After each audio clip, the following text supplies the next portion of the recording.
Welcome to the Killer Innovation Show, the longest continuously produced podcast in history. Each week, Phil McKinney brings you the insights and strategies to amplify your creativity and innovation skills. Here's your host, Phil McKinney.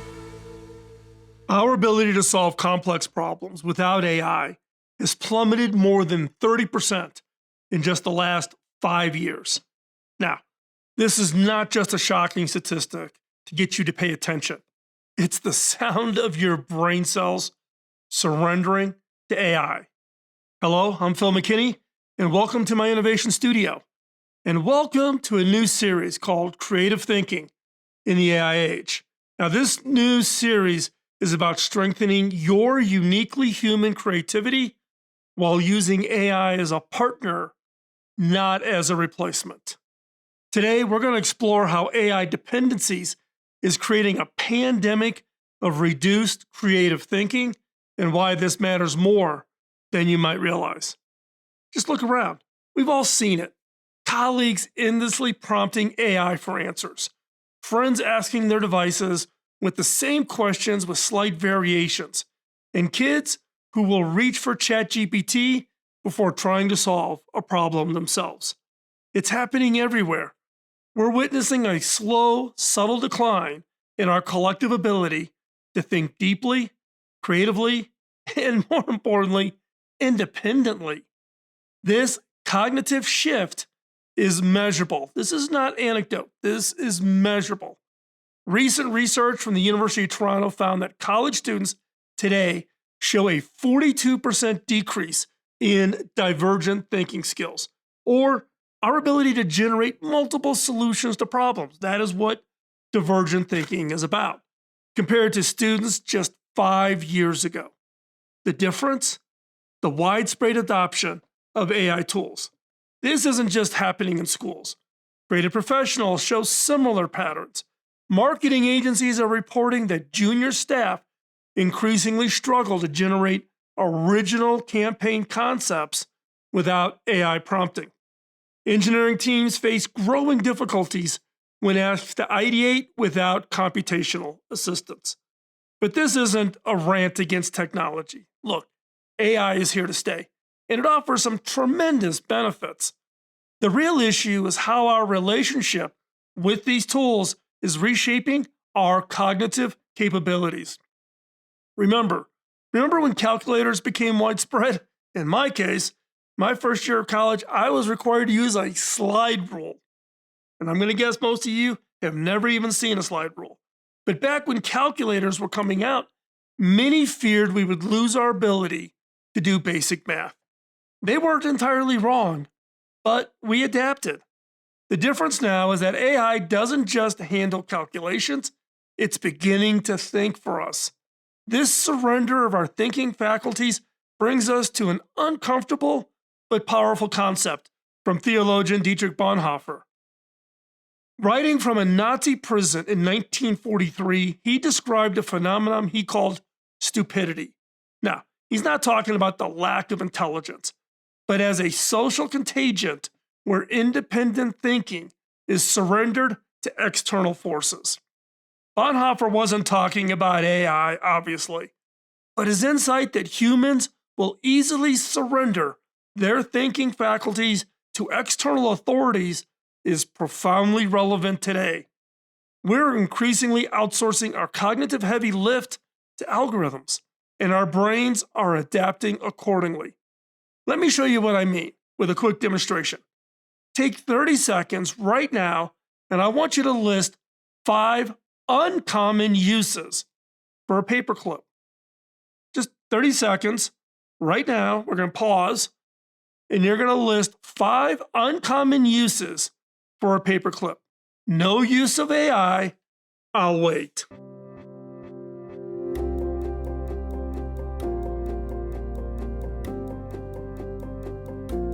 So how'd you do? If you struggled, you are not alone. In tests conducted before widespread AI adoption, the average person could generate 8 to 12 unique ideas. The one I always like is using a paperclip to replace the broken tab on a zipper, as an example. Today, When I run this exercise and when researchers at Toronto run this exercise, that number has dropped to 3 to 5. That's 30 seconds, uncommon idea uses of a paperclip. We've gone from 8 to 12, with the wide adoption of AI, to 3 to 5. Wow. This decline in creative thinking ability is not only disappointing, it has neurological implications. When we regularly outsource our thinking, the neural pathways associated with creative problem solving literally weaken. It's cognitive atrophy. It's like any other muscle. Use it or lose it. And with AI, you are not using it. The consequences are more serious than you may think. Here's what's happening. AI is great at finding the optimal solution when it has defined boundaries using convergent thinking. Give me data, and I'll whittle it down to the best possible answers. If you give AI the right parameters of a problem, it'll efficiently identify the best answers within the constraints you give it. But what humans uniquely excel at is divergent thinking. Our ability to break through boundaries, reimagine, redefine the entire problem, and make unexpected connections between seemingly unrelated ideas. This is where breakthroughs happen. Recent research from the University of Bergen shows that while AI can generate more ideas than the average person, the most creative human solutions significantly outperform AI in originality and innovation impact. This is proof. Now, here's the paradox. The more we rely on AI, the more we get trapped in what psychologists call AI reinforced conventional thinking.